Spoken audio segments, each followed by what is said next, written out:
and we are on the way to the Karl Marx Museum. If we move back, then we will see the famous Porta Nigra of the city of Trier, where you can see from the different locations the magnitude of this historical monument, and then you see the surroundings. We continue on the way to the Karl Marx Museum. This is one of the main streets of the city, and it is Friday morning. Everybody is getting ready to visit the city, do their shopping, and get ready also for a sort of Friday market. We will visit the museum, and after the museum we get back to this place to get a tour around the city, and that includes a visit to the Cathedral of Trier, and later on we will be on a boat visiting the river, the Mosel River. Well, we have reached our destination, and now this is the Karl Marx Museum in the German city of Trier. Here we are with a group of people waiting for our entrance time. We are now going for a cup of coffee because the place is not fully open yet. Some arrangements will need to be made, and then we will be again visiting the museum and learning about this great philosopher and economist, Karl Marx, a great figure in history who unfortunately has not been properly understood or spoken about. Most of his name has been damaged because of ideological positions, economic perspectives, and such. But the man is somebody to be admired because of his ideals, because of his values, because of his virtue and his intelligence. Here we are now at the reception and little shop of the Karl Marx Museum. These are some of the items that they sell. Some books, some souvenirs, some images of Karl Marx, as well as posters that they have around. Here we are waiting for our turn to enter the museum. We will have some general information, and then everybody will take their own way with headphones, and hopefully then we can learn about the life of this great man that was Karl Marx. Here we get parts of the quotations of the text written by Marx, and here's some of the paintings of Karl Marx. Walking into this room, do you check off the ones you've been to? What's that called? Do you have to pay for it? Do you have it now? No, you can see on the map too, like This where is, they are. I like that. And then you can Yeah, like me see too. the I'm always trying to. So over here is that. friends and family. And is the Karl Marx house isn't the That's UNESCO what I- heritage Marx? or like the Trail I saw it. City? I'm not sure, I'm checking. I think the city itself is. It's not that, I don't know. We it's a have little just bit of that. explained a bit No, of this the one. biography Right? of Karl Marx, Yeah. specifically the things that we don't know about him, like that he was meant to be an assistant professor in theology of Bruno Bauer, and that never came into being because of ideological disputes, problems that Bauer had, and eventually was dismissed from the university, and with him, or with his disappearance, the opportunity for Karl Marx to be his assistant also came to an end. Another place, the second room were more statements and biographical information about Karl Marx is being posted. Here we go. So what we can ask you about this one?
So we can then concentrate a bit on the city of Trier and its impact on Marx's works and life. So it's called On the Traces of Karl Marx. We're going to see his residence very soon. We're going to see Jenny's residence, of course, and we are going to skip Marx's birthplace because you already have seen that. And we're going to see a school. So if you think of Trier today, it's of course a German city, a relatively modern city, quite beautiful city I would say. If you go back to Marx's period, it was totally different. So if you think, for instance, of the Black Roman City Gate, it was built as a Roman city gate, then transformed into a church, and in the period when Marx was a baby, they tore down the church and transformed the gate into, maybe a bit surprising, a gate. So the Prussians used a Roman city gate for the last time, first of all as a museum inside, and they used it as a gate. So some of the taxes were taken right here. So the Prussians introduced new taxes on food, which made them extremely popular. You can imagine that. So that tells you a bit about the changes of the time. If you think of Marx's father, he was born as a Jew named Heschel Levi, and he was born French. So he was born about an hour just around.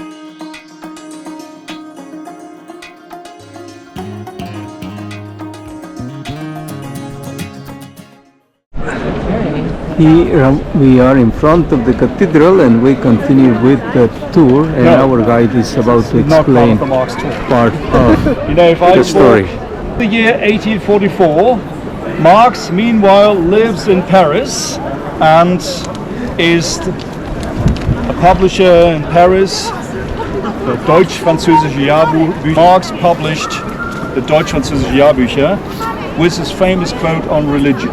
So it's called Introduction to the Critique of Hegel's Philosophy of Right. And there we read, religion is the sigh of the oppressed creature, the spirit of a heartless world as it is the spirit of spiritless conditions. It's the opium of the people. So the question is, of course, why were the communists and socialists so strictly against religion, and Marx himself especially? Marx, we have the personal history. Someone who is of Jewish origin was more or less forced to become Christian, and of course when he was Christian he was a Protestant, so he was still a part of a minority. That may be the personal part, but then of course we talk of religion. Today we have a bit.